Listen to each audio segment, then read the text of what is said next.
तुम्हें कुछ पता भी है अपने बेटे के बारे में? पिछली रात वो मेरे घर पर आया और यहाँ आकर मेरी बेटी का हाथ मांग रहा था। क्या मतलब है कि मेरा बेटा तुम्हारे घर आया? वो तुम्हारी बेटी का हाथ क्यों मांगेगा? वो आया था और विस्की की बोतल भी लाया था साथ में। मैं हर्षा को जानती हूँ, अगर ऐसा कुछ होता तो वो मुझे बोलता, वो आपसे क्यों पूछेगा? पागल लड़की, तुमने देखा क्या? ये देखो 140 कॉल्स, देख रही हो?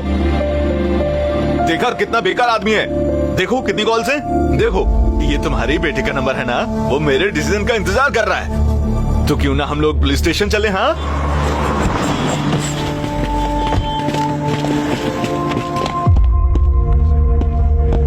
क्या हुआ हर्षा? तुम्हारे बारे में उल्टा सीधा बोल रहा है।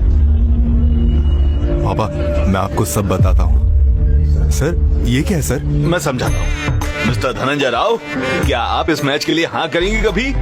क्योंकि ये आपकी बेटी को पसंद करता है। उस दिन इसने खुद ही बोला था कि इसे मेरी बेटी पसंद है ना? हाँ। और ये रात में मेरे घर आकर कहता है इसे मेरी बेटी पसंद है और वो उससे शादी करना चाहता है, और इस वजह से इसकी पूरी फैमिली मुझे मारने के लिए आ रही है। क्या बोल रहे हो? तुम्हारी हिम्मत कैसे हुई? मेरे परिवार के बारे में पता ही क्या तुम्हें? तुम अपने परिवार के भजन गाते हो और पूरा परिवार तुम्हारे भजन गाता है। इन सब में मैं कोई क्या हूँ? पागल?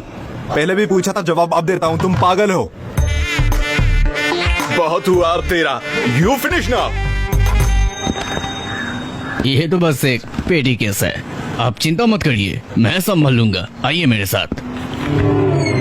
योर ऑनर, अगर सच में इनका लड़का बिगड़ा हुआ होता तो ये बहुत शर्म की बात होती, पर जो भी इस जवान लड़के को कहा गया वो सब सच है। इसका कैरेक्टर खराब है, ऐसा क्लाइंट ने बताया मेरे।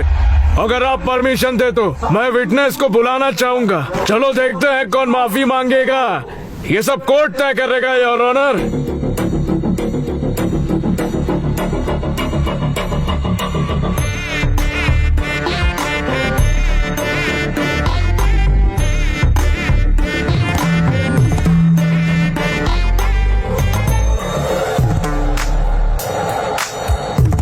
अच्छा तो बेटा मीनाक्षी, जब तुम इसके घर पर रिश्ता लेकर गई थी तो इसने क्या बोला था? उसने मुझसे पूछा कि तुम एक मैरिड लाइफ से क्या चाहती हो। क्या ये कॉमन सवाल नहीं है जो हर कोई पूछता है? हाँ? सवाल से क्या दिक्कत है? प्रॉब्लम सवाल में नहीं थी मिस्टर जनार्दन, इसके एक्सपेक्ट किए गए जवाब में थी। आप बताइए तो जरा, what do you expect from your married life? नीचे मत देखिए, मेरी शक्ल पे देख के जवाब दीजिए। शांति मिस्टर वेंकटरमण। शांति मिली क्या? ढूंढ रहा हूँ। मैं भी ढूंढ रहा हूँ। Madam, what do you expect from your married life? Meenakshi से ख्याल रखा जाए। Support sir, please sir. Respect sir. देखा सर, इसने ये सारे जवाब मना कर दिए। वो इस जनरेशन से है तो जरूर लव चाहता होगा। उसने ये भी मना कर दिया सर। ये भी मना कर दिया? फिर क्या चाहिए? मैंने भी तो यही पूछा था। उसने मुझे बोला think of a wild sir. क्या कहा था? सर मैंने उनसे बोला थोड़ा वाइल्ड सोचो। नहीं सर। नहीं सर, फिर क्या? वो मेरे कानों में आके ये बोला थोड़ा वाइल्ड सोचो डार्लिंग, ऐसा बोला। भगवान! आई ऑब्जेक्ट योर ऑनर, मेरे क्लाइंट ने एक गहरा भाव है। क्या उसने अपने दिमाग में जूम लेंस डालकर रखा है? बेटी, आपको जूम लेंस की जरूरत नहीं है, जाओ बैठ जाओ वहाँ पर।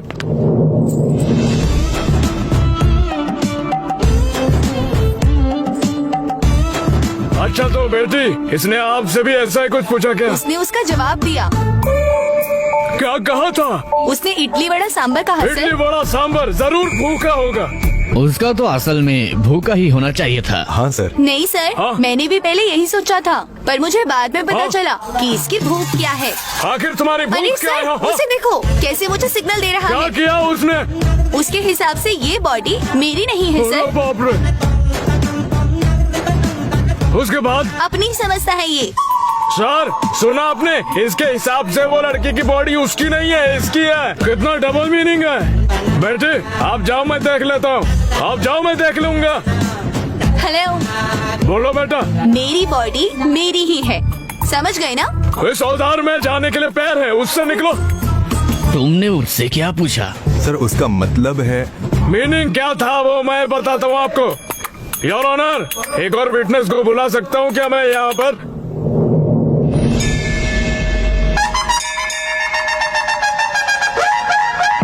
सर सर आपको सनराइज पसंद है या सनसेट? मुझे सनराइज पसंद है बेटी। सुबह ताजी हवा के साथ कॉफी पीता हूँ, न्यूज़पेपर के साथ दिन की शुरुआत कर सकता हूँ। है ना, लेकिन इसे तो सनसेट पसंद है। हाँ? हे भगवान, वो क्यों? क्योंकि सनसेट के बाद अंधेरा जो हो जाता है।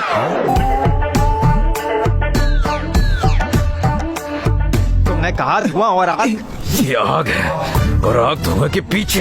अरे सर ये तो तब भी नहीं रुका। इसने कहा शादी के लिए डर्टी माइंड होना चाहिए और ये सब इसने मंदिर में कहा। ये क्या बेहुदा बात है? अरे बाप रे, मंदिर में भी किस तरह का अश्लील है ये लड़का। लगता है ये तो गहरा फंस गया। अगर इस केस के लिए डिसीजन चाहिए तो मुझे थोड़ा समय लगेगा। The court is adjourned for the day.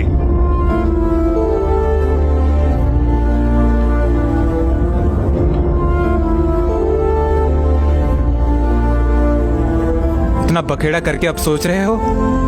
लड़की मेरे बारे में क्या सोच रही होगी? तुम अब भी उस लड़की के बारे में सोच रहे हो? जरा अपने पापा को देखो। हम ही गलत थे। हमें कोई दिक्कत नहीं अगर वो शादी नहीं करता। उसका भविष्य बर्बाद हो जाएगा। प्लीज आप केस वापस ले लीजिए।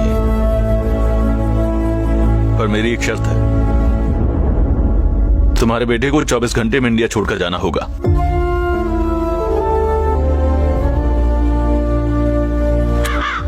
तू फिर आ गया? तू हमेशा कहता था मुझे 13वीं में होना चाहिए। मैं शादी कराने के लिए नहीं हूँ और अब मैं तेरी ही सुनूंगा। अरे हाँ समझ गया, चलो चलते हैं यहाँ से। आ रहा हूँ मैं तो वो सोच भी नहीं सकता जो तूने उनसे पूछा। तूने ऐसा सबसे क्यों पूछा? अरे तू शादी करना भी चाहता है क्या? हम इसके लिए लड़की ढूंढ रहे थे, सुंदरता और टैलेंट वाली जो इसकी बीवी बने, अच्छे नेचर वाली, अच्छे घर वाली। और अगर उसकी कुंडली मिलती है तो वो अच्छे घर से भी है, तो और तुझे किस तरह की बीवी चाहिए?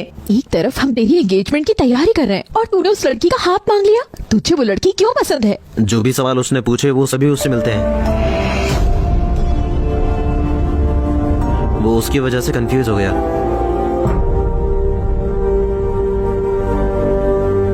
उसकी बेटी की वजह से हम सबको सहना पड़ रहा है। चलो उसे दिखा देते हैं। उन्हें दोष देने का क्या मतलब? गलती तो इसकी ही है। तो हम उन्हें ऐसे ही छोड़ दें? अगर तुम्हारे पास कुछ कहने को है तो कमरे में चलकर कहो। अगर उसकी लड़की ने इससे बात की भी थी तो इसका दिमाग कहाँ गया? तुम तो कहते फिरते थे कि तुम्हारा बेटा बहुत अच्छा है और अब देखो किस हाल में ले आई है हमें। देखिए पापा, असल में सुनो, उससे बहुत चला जाए यहाँ से।